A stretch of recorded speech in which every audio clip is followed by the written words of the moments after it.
Muy bien, continuamos en esta presentación, específicamente ya hablar de la terapia transfusional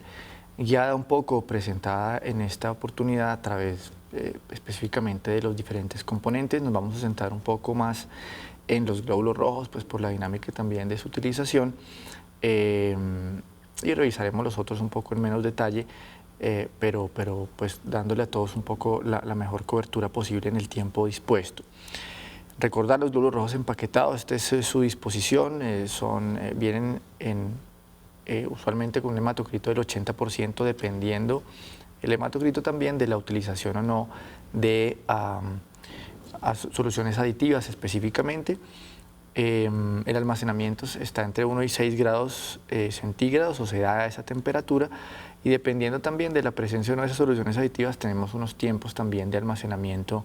definidos para los glóbulos. Todos ellos tienen una cantidad variable de plasma, y eso es importante tenerlo en cuenta, sobre todo en la luz de algunas reacciones transfusionales. Tienen más o menos unos 40-80 gramos de hemoglobina y se llevan del donante, muy importante, entre 150 y 280 gramos de hierro. En cuanto a la selección y preparación, lo conocen ustedes ampliamente. Debemos hacer la administración teniendo en cuenta la compatibilidad del sistema ABO,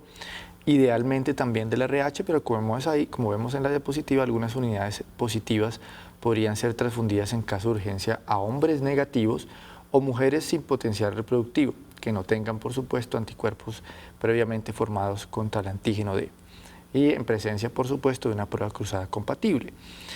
En ausencia de hemorragia, y lo veíamos en la presentación previa, deben o pueden administrarse en unidades individuales sin ningún inconveniente. En principio, la transfusión de una unidad debe completarse antes de 4 horas. ¿Cómo es la respuesta en un paciente estable sin sangrado ni hemólisis? Que pues evidentemente es un escenario ideal, pero es en donde se pueden hacer algunas estimaciones de esa respuesta. La hemoglobina se equilibra muy rápido, y lo veníamos advirtiendo en la presentación pasada, y ya lo vemos en la gráfica siguiente, por qué pueden hacerse esas estimaciones tan pronto como a los 15 minutos post-transfusión en estos escenarios.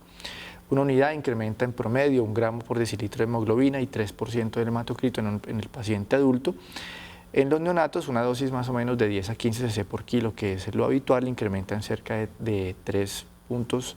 de concentración la hemoglobina. Y la vida media del glóbulo rojo transfundido es de alrededor de 30 días. En este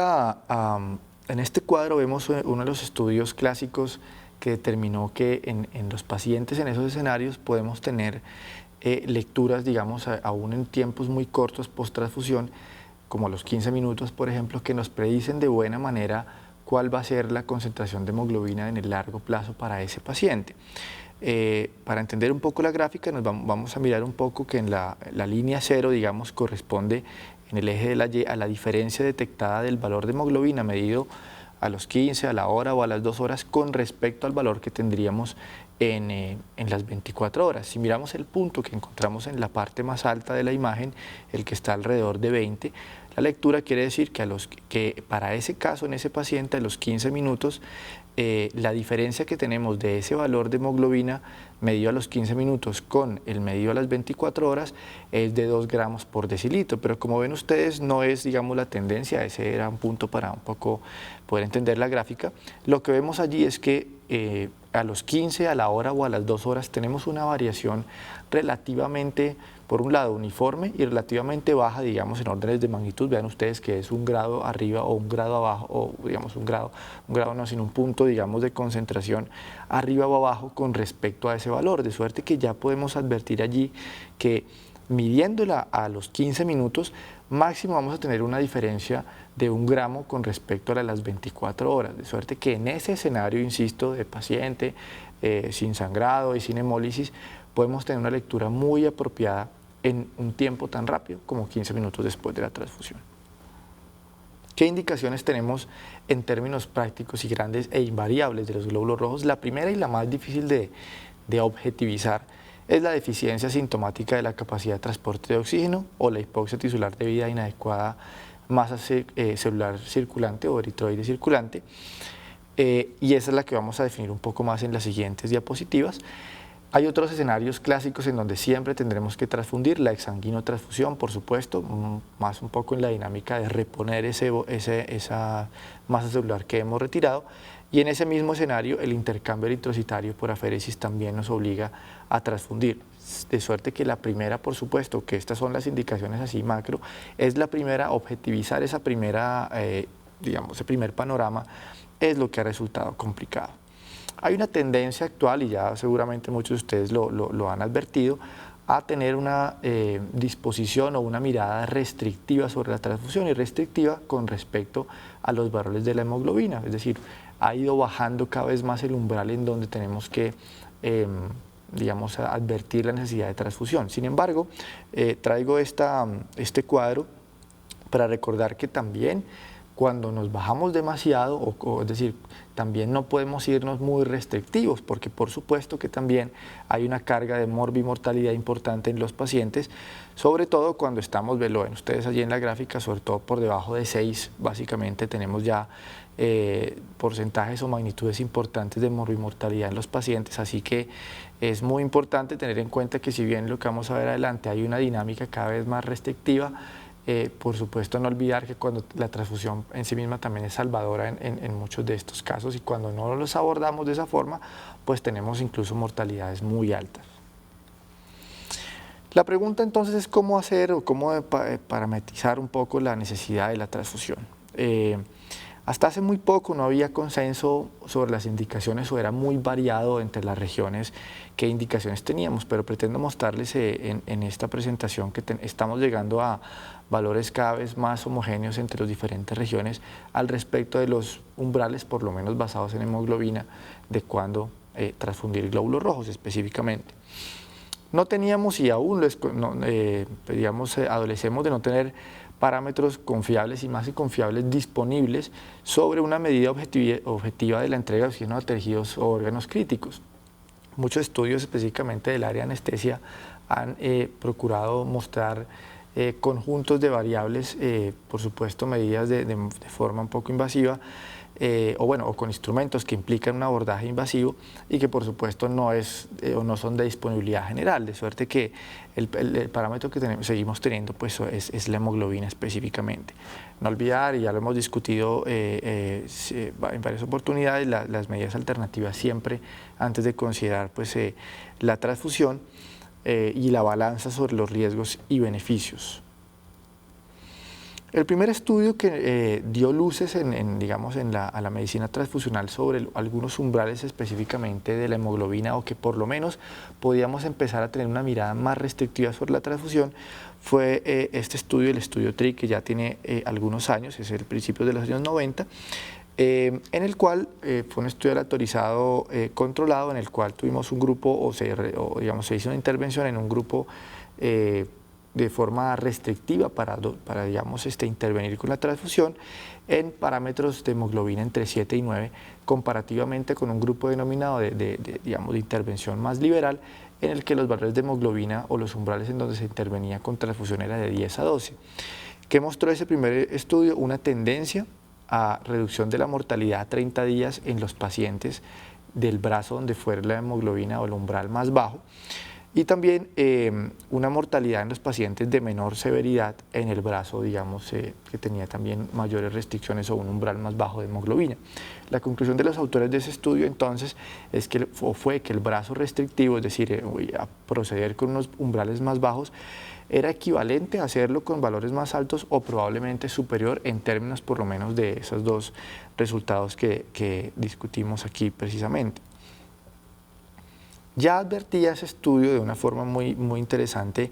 que había un subgrupo de esos pacientes en donde no podían, determinar que sí había una equivalencia o una mejoría de una intervención restrictiva, y eran los pacientes con enfermedad cardíaca. Así que, y ya vamos a ir nuevamente sobre ellos porque los estudios han ya, identificado a esa población como una población especial. Colectivamente, los hallazgos del estudio sugerían que esos pacientes con enfermedad cardíaca podrían tener mayor riesgo de respuestas adversas asociadas a la anemia, a hematocríticos menores del 28%, Y también extrañamente algunos estudios de esa época y aún algunos muestran que también en ese tipo de pacientes, cuando se hace sobre todo una intervención a tratar de normalizar nuevamente los valores muy rápido o cuando digamos cambia esa viscosidad muy rápido, también puede conferir cierto riesgo y lo veíamos en los mecanismos compensatorios que también la reducción de la viscosidad era parte pues, de los mecanismos compensatorios, ¿no? Las guías del Reino Unido, estas son más o menos del año 2003, nos muestran y vamos a revisar ahora algunas de las guías más recientes ya para irnos un poco a parametrizar esto, como les digo, lo más actual. Ya fue el primero de estas guías que nos empezaban a hablar o digamos en consenso dijeron no vamos a meter más valores adicionales de laboratorio que nos guíen a diferencia de la hemoglobina. Entonces le dicen al clínico si usted la usa o decide utilizarla como único parámetro, pues opte por lo siguiente. Si es de más de 10, no está indicada la transfusión prácticamente en ningún escenario. Si la tenemos en menos de 6 o 7, prácticamente indicada en todos. Y de 7 y 10, combine su juicio clínico o todos los datos que recoge de los síntomas y signos del paciente para guiar la transfusión. También nos advertía del paciente, quizá mejor denominado allí, el paciente con pobre tolerancia a la anemia, que traduzca ese paciente cardiópata, en donde el umbral sí digamos, lo sugerían un poco mayor. Este estudio que tal vez fue, o esta guía más bien, que tal vez fue de las primeras en reconocer la hemoglobina como el parámetro, digamos, más importante para guiar la necesidad de transfusión, de todos modos todavía nos da unos márgenes, como ven ustedes, relativamente amplios de movimiento, ¿no? De 7 a 10, menos de 6, más de 7. En el año 2012, apareció primero en el 2010 un primer intento, esta es la última, una nueva con inclusión de nuevos estudios, una revisión sistemática de Cochrane, que es, pues, digamos que la base de estudios sistemáticos en principio más importante, o por lo menos, digamos, con una mirada en términos de medicina basada en la evidencia, uniendo los estudios y las evidencias que proveen los estudios de mejor calidad. En el 2012, que se hizo, como les digo, el segundo corte, incluyendo los últimos estudios que han salido, reunieron 17 estudios autorizados controlados que cumplieron pues, los estrictos requisitos de esa revisión. Específicamente era para guiar allí la transfusión de glóbulos rojos halogénicos. Y el tema es que, claro, todos los estudios sí tenían, o algunos inclusive no definían un parámetro específico de cuál era el brazo restrictivo contra el brazo liberal, pero en su conjunto pudieron establecer que la estrategia restrictiva, por supuesto, por ser restrictiva, reduce el riesgo de exposición a sangre halogénica, en este caso estimado en un 37%, una reducción de volumen promedio por unidad del 0,75 unidades. La transfusión restrictiva o del brazo restrictivo no pareció tener impacto sobre la tasa de eventos con mortalidad, infarto de miocardio, ni trombolismo ni neumonía, comparativamente con la liberal. De forma muy interesante mostró una reducción significativa en la tasa de infección de esos pacientes, los que iban con estrategia restrictiva a los que recibían sangre de forma liberal y por lo tanto recibían más sangre. La conclusión es que la evidencia definitivamente soporta el uso de una estrategia restrictiva en pacientes sin enfermedad cardíaca seria, por lo menos excluyendo esa población, podían decir evidentemente que la restrictiva siempre iba a ser mejor que la estrategia liberal. Sin embargo, digamos, dejan claro que en esos pacientes con enfermedad cardíaca la evidencia pues no es todavía suficiente y se hace necesaria pues, más estudios para dar una recomendación. Justo cercano a la expedición o la salida pues, de esta revisión de Cochrane del 2012, casi con diferencia de un mes, aparecen las guías de transfusión de glóbulos rojos de la Asociación Americana de Bancos de Sangre, hoy denominada ABB solamente, que tenía un abordaje muy similar también, unas recomendaciones sobre umbrales de hemoglobina específicamente, también es una revisión sistemática, aunque allí no hay un metaanálisis particularmente, sino que se fueron bien atrás en los ensayos, digamos, incluidos en la revisión, y proveen, digamos, unas recomendaciones un poco más cerradas en términos de los umbrales, como vamos a ver a continuación. La primera recomendación que nos da esta guía es que hay que adherirse a una estrategia restrictiva de 7 a 8 en paciente hospitalizado estable, prácticamente todos 7. Ya vamos a ver que el 8 es para el caso de la recomendación 2. En pacientes hospitalizados con enfermedad cardiovascular preexistente y considerar transfusión para pacientes con síntomas o un nivel de hemoglobina de 8 o menos, aunque allí la evidencia también empieza a ser mucho menor que la de o digamos la calidad pues de la evidencia es un poco menor que la recomendación 1, pero ya nos hablan allí de ese primer subgrupo de cardiópatas. Allí también nos definen un tercer grupo mucho más delicado quizá, que es el paciente con síndrome coronario agudo. En ese tipo de pacientes, por los estudios disponibles, no se pudo hacer ninguna recomendación a favor o en contra de un umbral específico. Son pacientes muy difíciles en los cuales probablemente, o todavía no tenemos definido un umbral y una estrategia restrictiva podría ser incluso de pronto no la mejor alternativa. Así que en ellos es importante subir un poco ese umbral, ya no irnos de 7, quizá 8 para arriba, idealmente sin duda que menos de 8 no es, digamos, no es recomendado. La 4, que la decisión de transfundir pues sea influenciada tanto por los síntomas como por la concentración de hemoglobina, pero también dijo, evidentemente es la hemoglobina el parámetro que nos guía mucho mejor. Este es tal vez aquí en el cuadro un resumen un poco de esas definiciones que ahora, hoy por hoy, son mucho más, ya no tanto rangos, sino mucho más específicas en los valores. Entonces tenemos ahí el paciente pediátrico adulto, menos de 7, con una fuerte calidad, digamos, recomendación y una alta calidad de la evidencia, menos de 8 en el paciente con posoperatorio, con síntomas o cardiópata. Y en el caso de síndrome coronario, donde no se pueden hacer recomendaciones, y para todos, pues que aparte de la hemoglobina, guiarse también obviamente por algunos de los parámetros clínicos, ¿no? Por supuesto. Y contraindicaciones, obviamente, como expansor de volumen, como una alternativa a la terapia con hematínicos, si se puede, o en ausencia de hallazgos clínicos, evidentemente no está indicado. Muy bien. Pasemos ahora a las plaquetas. Estos son productos derivados, pues pueden ser derivados de la sangre total o obtenidos directamente a través de los dispositivos de aféresis. Cuando son derivados de sangre total, tienen los volúmenes que ven ustedes en la diapositiva, más o menos de 50 a 60, para ambas una vida media de 5 días y más o menos tenemos un equivalente a 6 veces la cantidad de plaquetas derivadas de sangre total en las obtenidas por aféresis cuando es un solo concentrado unitario de plaquetas, con una buena cantidad también de plasma, sobre todo cuando no se utilizan soluciones aditivas que por fortuna hoy día, digamos, minimizan mucho la carga del contenido de plasma autólogo en esas plaquetas por aféresis. En la selección y preparación podemos tener pools o utilizar unidades individuales más o menos de 4 a 6 para los adultos.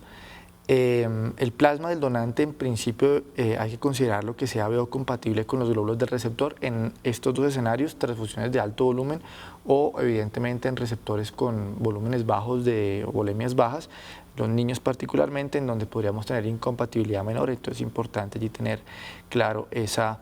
restricción, digamos, en esos escenarios. Importante recordar que las plaquetas pues tienen o expresan los antígenos del sistema BO y por lo tanto está claramente demostrado que las transfusiones isogrupo resultan en mejores incrementos o mejores recuperaciones en el receptor, eventualmente espaciando la necesidad de nuevas transfusiones cuando estamos en el escenario o que requiere soporte continuo. Entonces es muy importante, también como lo vimos en algunas de las presentaciones previas, es una de los abordajes cuando tenemos refractariedad plaquetaria, considerar entonces transfusiones isogrupo preferiblemente. Y los negativos deberían recibir en principio también negativos, siempre puede ser algún globulito allí, no queremos sensibilizar específicamente a los escenarios en donde es importante.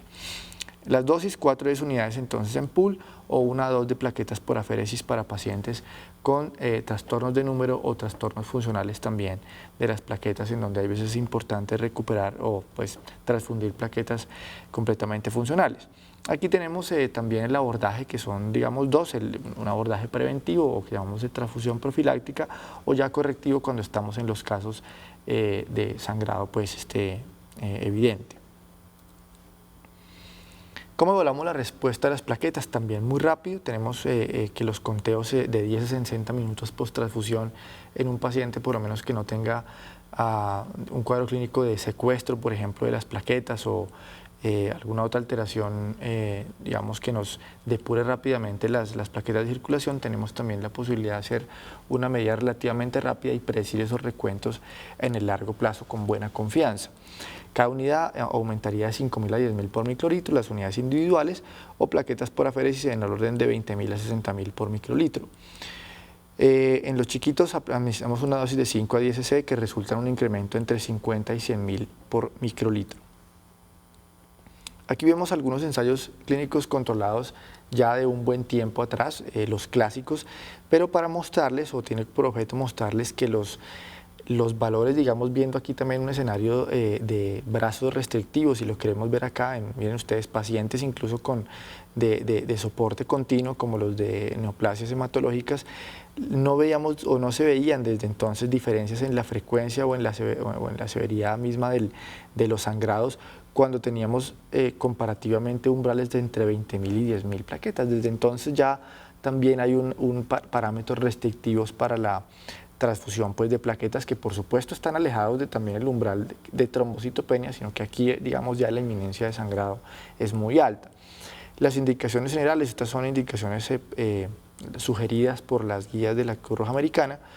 El sangrado con trombocitopenia, sin duda, un defecto de función plaquetaria con sangrado, y en el escenario profiláctico, un umbral de 50.000 cuando tenemos inminencia de sangrado en el contexto de cirugía. Podemos bajarnos un poco en pacientes sin sangrado, pero con inestabilidad, digamos, hemodinámica o de pérdida continua de plaquetas, y en paciente estable tan bajo como 5 a 10.000 por microlitro. Hay algunas situaciones especiales que reproducen todas las guías, ya vamos a ver una adicional, y son las situaciones en donde hay inminencia de compromiso de sangrado en sistema nervioso central. Por ejemplo, aquí, como lo ven, en cirugía ocular o neurocirugía, en donde usualmente siempre se suben esos umbrales entre 50.000 y 100.000, incluyendo también los neonaticos, en donde también, digamos, hay, y lo veíamos también en la trombocitopenia neonatal inmune, también el riesgo pues, de sangrado y secuelas en el sistema nervioso motivaba unos umbrales de seguridad un poco más altos. Las guías las guías británicas también, digamos, hacen algunas precisiones en algunos escenarios más definidos, como los de falla medular o los trastornos inmunológicos, y veíamos algunos ya con el NAID, por ejemplo. Y en las terapéuticas, nuevamente, bueno, las dos, los hitos críticos, cirugía ocular o neurocirugía, en donde tenemos umbrales, como lo vemos allí, mucho más altos. Entonces ya tenemos, digamos que, definida un poco que en el caso de las plaquetas tenemos digamos, en el escenario global o general, los parámetros pueden rondar entre 10.000 y 20.000, y simplemente hay que subirse un poco en esos escenarios de cuidado, neurocirugía o en neonaticos o paciente pediátrico que tengan riesgo entonces de sangrado en el sistema nervioso, si nos subimos un poco más. Por supuesto, eso en los abordajes profilácticos, cuando ya tenemos hemorragia, pues evidentemente sí hay que hacer la intervención con las plaquetas cuando es por trombocitopenia o trastornos funcionales. El plasma fresco congelado, esta es la composición. Básicamente tenemos allí una buena carga de fibrinógeno, varios factores de la coagulación, proteína C y S. Las indicaciones hoy, por lo que hemos advertido también, con la presencia de los concentrados comercialmente disponibles, pues han puesto un poco o han restringido un poco la utilización del plasma fresco a ciertas condiciones. Debe ser biocompatible, como lo sabemos. Las dosis determinadas por tamaño del paciente y su condición, aunque usualmente oscilan entre 10 a 20 cc por kilo, según pues, la necesidad clínica, se transfunde a razón de 5 a 10 cc por minuto. Espera uno un incremento más o menos promedio del 7% de todos los factores de la coagulación. Precisamente en ese nivel de restricción se han ido definiendo estas como las indicaciones clásicas del plasma. Siempre aquí, al igual que en las plaquetas, cuando es el abordaje no profiláctico sino correctivo, para los dos debe haber una evidencia de sangrado activo, si no, no habría que hacer intervención. En este caso, por supuesto, pues debido a deficiencia de múltiples factores, como lo ven, no de deficiencia individual, porque en ese caso debiéramos proceder con el concentrado disponible comercialmente, o eventualmente puede ser individual siempre que no tengamos disponibilidad pues, del factor. En el caso de transfusión masiva con deficiencia de la coagulación clínicamente significativa, también hay que hacer el abordaje con plasma o en los paquetes de trauma, por ejemplo. Una de las más clásicas hoy día, el revertir pues, la intoxicación por warfarina, sobre todo en los escenarios de procedimiento invasivo necesario o en sangrado, por supuesto. En la púrpura trombocitopénica trombótica, que ya lo vimos en las revisiones pasadas, que es un escenario en donde sí o sí tenemos que hacer la reposición, y algunas deficiencias raras de algunas proteínas plasmáticas específicas que no tienen producto recombinante pues, disponible. Estas son algunas de las guías clínicas simplemente para mostrarlas de Reino Unido, son exactamente las mismas nuestras. Quizá aquí también definen una, o las guías más que nuestras, las que las acabo de mencionar previamente, quizá acá definen algunos escenarios clínicos mejor, como la enfermedad hepática, que también determina, digamos, algunas alteraciones en la estructuración endógena pues, de los factores de coagulación, por supuesto, y quizá ahí en los neonatos siempre también con la advertencia de en los factores o en la deficiencia de factores vitamina K dependientes, proveer también vitamina K, por supuesto, ¿no? De resto son muy parecidos. Muy importante en el abordaje de la intoxicación por warfarina, como ven ustedes en la gráfica de la derecha, nos muestra que las variaciones del INR, digamos, viéndolo ese como parámetro que nos guía allí la intervención, no son significativas cuando hacemos, cuando suplimos, digamos, con plasma lo que consideramos un INR prolongado. Entonces, menos de 1,6 no está indicada la transfusión de plasma porque póngale o no lo póngale, va a tener la reducción del INR es exactamente igual, de suerte que solamente a partir de 1,7 digamos, tiene algún efecto de la aplicación, digamos, del plasma, ¿no? Es lo que nos muestra la gráfica de la derecha.